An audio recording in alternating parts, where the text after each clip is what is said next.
City Metro Council is meeting and the budget plan is top of mind. Joining me now to talk more about the agenda is District 7 Councilmember Emily Benedict. Good morning, Councilwoman. Thank you for being here. Good morning. And before we get to talking about the budget, June is Pride Month and Metro is going to be recognizing that tonight on Council. And you were telling me in the commercial break that the most recent election kind of highlighted why this is an important topic and issue for a lot of folks in the Nashville area. Absolutely. Thank you. And thank you for having me today. So in the last election in 2023, we actually had 7 out LGBTQ candidates running in the county, and 3 candidates lost, each of them by fewer than 150 votes. Wow. So we would have had a record number of LGBTQ candidate or council members on the body at the time with 7. Last term we had 5.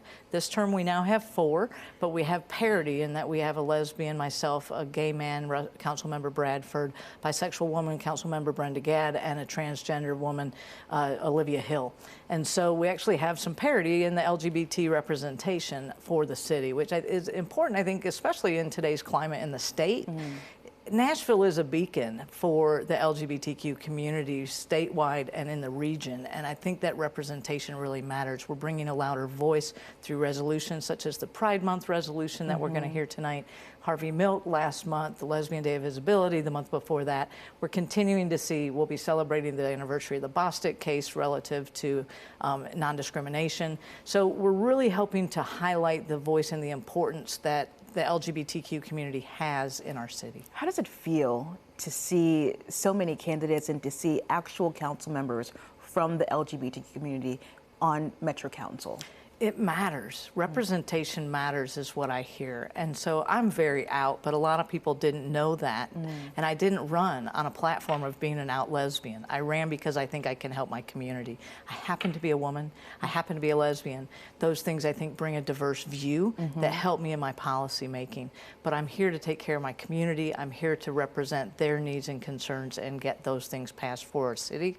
But I do think that, you know, on a broader scope, on a national scope, Nashville's known for having good elected legislators working for the people. And so I think that that's really crucial when we think about what does our government do for us? Is our government paying attention to every single person and making sure that everybody's voice is heard? Okay, and now I know one thing that you're all going to be working on tonight is going to be the budget, which is a big deal. The public hearing on the budget is happening tonight at 6:30 at City Hall, and there's going to be a rally there as well. And one of the concerns these folks have is tasers being funded by Metro Council for the Metro Nashville Police Department. What do you think about people bringing those concerns to you all tonight? First of all, I hope we have a big showing tonight at Council. It is critical that the public comes and tells us what their budget priorities are. So I hope people do come out at 6:30 at Public Square and into the courthouse. Secondly, I think that it's time for us to make some decisions relative to police reform. We've heard time and time again that we are short officers within the police budget, but they are using that money. So we run 150 officers short, but yet that excess money doesn't go back into the general fund for us to put towards other community needs.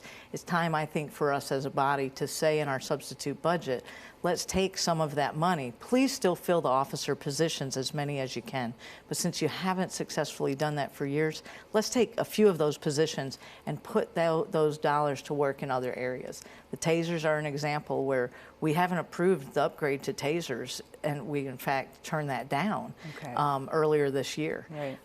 LPRs are another line item in the police budget this year that they want us to fund, but there's no contract in front of us yet approving LPRs. I don't want to put funding in the budget for something that we haven't yet approved. At the time that the legislation comes before us, if we approve the implementation of LPRs, we can fund it then. In the meantime, that's money we can put elsewhere. All right, lots to talk about tonight. Councilmember Benedict, thank you for being here.